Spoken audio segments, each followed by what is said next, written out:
Buongiorno amiche, ben ritrovate sul mio canale. Oggi sarà un video velocissimo. Sottofondo musicale vi mostrerò come sono nati questi orecchini. Purtroppo non sono riuscita a fare gli scatti fotografici di questi orecchini che sono fatti in parte al bead embroidery e poi attorno su tache. Sono decisamente orecchini molto particolari, sono molto grandi per le occasioni speciali.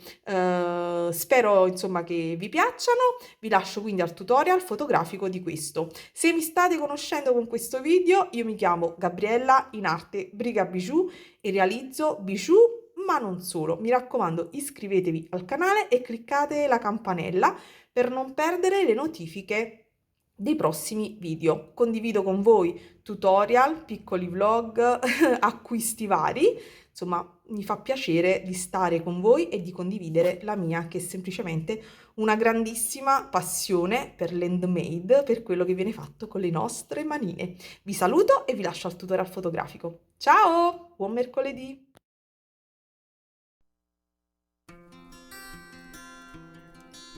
Come sapete, quando realizzo gli orecchini al soutache utilizzo sempre una base che mi aiuta nella cucitura e quindi come supporto. In questo caso sto utilizzando della Beading Foundation di colore nero. Parto quindi con la prima piattina a cucire, prima nella parte piccolina ad arco e poi tutto il contorno, e vedete che mi fermo da un lato e dall'altro per individuare il centro. Quindi vi mostro anche il retro. Cucio prima la parte sinistra, poi la parte destra e poi vado a unire al centro questa sorta di luna. Faccio anche il secondo elemento, questa volta lavorerò in contemporanea. Vado a prendere poi il secondo colore di piattina e faccio la stessa maniera. Parto dalla parte centrale, comincio a cucire e poi vado tutto intorno in modo molto semplice. Naturalmente chi è più esperto può cucire tutte e due le piattine insieme, starà a voi la scelta. Io vi dico il mio metodo. Poi scelgo due pietre da 4 mm e decido di andarle a cucire sui due lati e faccio questa sorta di decoro. Faccio naturalmente anche il secondo elemento. Dopodiché vado a prendere la Beading Foundation e ci incollo su questa goccia, che è un colore molto particolare e bellissima. Faccio un taglio, vedete, un foro sotto per adagiare bene le nostre goccine. Faccio lo stesso anche con la seconda goccia e questi sono gli elementi che dovremo andare a mettere insieme. Questo è il retro dei due elementi finiti con i decori. Adesso vado a prendere le mie gocce e taglio la Beading Foundation che è in eccesso e poi vado a prendere la prima piattina e comincio a cucire aiutandomi sempre con la base. Se volete aiutarvi potete mettere sempre un goccino di colla, starà a voi. Vado poi a inserire la seconda piattina, unisco al centro e anche qui vado a cucire. Le meno esperte possono sempre farlo insieme. Come vedete sto già pensando sul da farsi. Vado poi a mettere una perlina da 4 mm da un lato, vado a realizzare praticamente con la goccia un modulo base. Vi mostro la cucitura anche del retro perché mi raccomando dovete sempre fissare, e poi penso dove andare a mettere questa goccina, sopra, sotto, girata. Insomma, faccio un po' di riflessioni perché non ho fatto un disegno a priori e decido poi di metterla in alto dove c'è la scanalatura. Vado quindi a prendere la seconda goccia e faccio la stessa cosa anche per il secondo orecchino. Semplicemente faccio la stessa passaggio, quindi i due decori con le perline nella parte in alto. Poi devo unire i due elementi e come vedete vi mostro sul retro come li vado ad unire con delle piccole cuciture trasversali. È un passaggio un po' delicato ma è necessario per andare a unire i due pezzi insieme. Questo è il risultato del davanti. Dopodiché, in modo così veloce, per voi naturalmente, vado a cucire anche gli elementi dell'altro orecchino e qui poi parte decisione goccia, goccia sì, perle bellissime tra parentesi queste, goccia più piccola, goccia più grande, ci devo mettere il mezzo cristallo, ci metto delle gocce in resina, è tutto uno studio di gocce particolari, grigia, viola, glicine. Alla fine naturalmente poi vedrete dalle foto quella che ho deciso.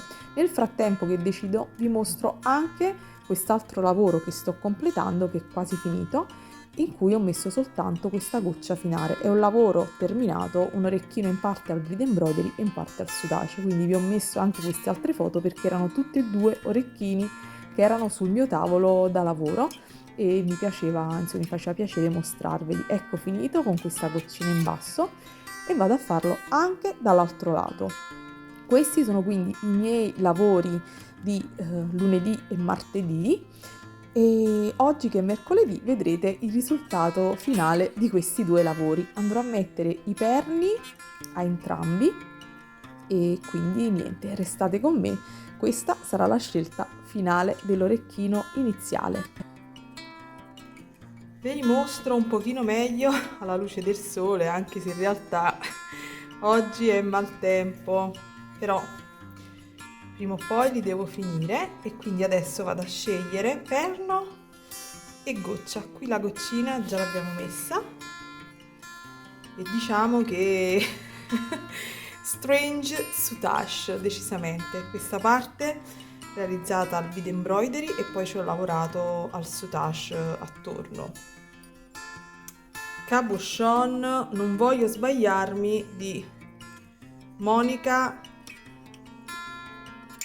ve lo scrivo, ecco, così non sbagliamo. Io mi confondo e mi confonderò tutta la vita tra Monica Marchi e Monica Storchi. Non c'è niente da fare. E idem questi. Sono orecchini grandini, decisamente. Vi mostro col righello. Ecco, scusate, non so cosa stavo riprendendo. Questo è quasi 7 cm, considerate che ci metterò il perno, e questi invece ancora non c'è il perno e la goccia, siamo già a 6, quindi sono belli grandini decisamente, sono insomma non da tutti i giorni, ecco. Sono per qualche occasione particolare. Poi ci sono donne che li indossano anche per tutti i giorni, ma decisamente, ecco, sono diverse da me, decisamente. Ed ecco i primi orecchini terminati. Adesso, il cambio di programma, vedrete, ho dovuto cambiare perno perché non sono riuscita nella scatola dei perni a trovare il gemellino di quel perno lavorato, quindi lo metterò liscio come questo, soltanto color acciaio.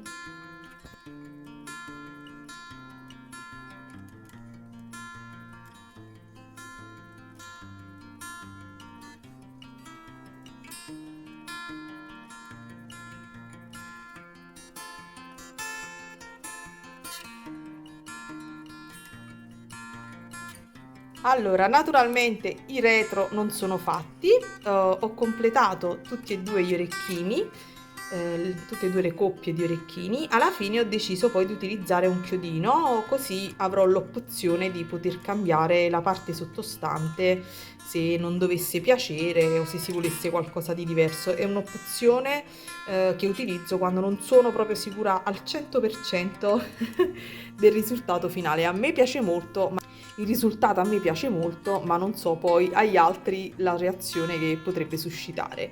Ve li mostro da vicino, quindi ho messo in tutti e due i casi, sia in quelli verdi che in questi viola grigio, ho fatto un cappietto con l'Aerokyl 15.0 e poi ci ho messo il anellino e pernetto, sempre per avere l'opzione di poter cambiare, chi vuole la monachella, chi vuole il perno, chi è allergico, quindi sono tutte opzioni e cose da valutare. E niente, vi lascio ragazze con questo piccola immagine, orecchini decisamente particolari, e vi abbraccio tutte e ricordatevi, la creatività non è competizione. Ciao!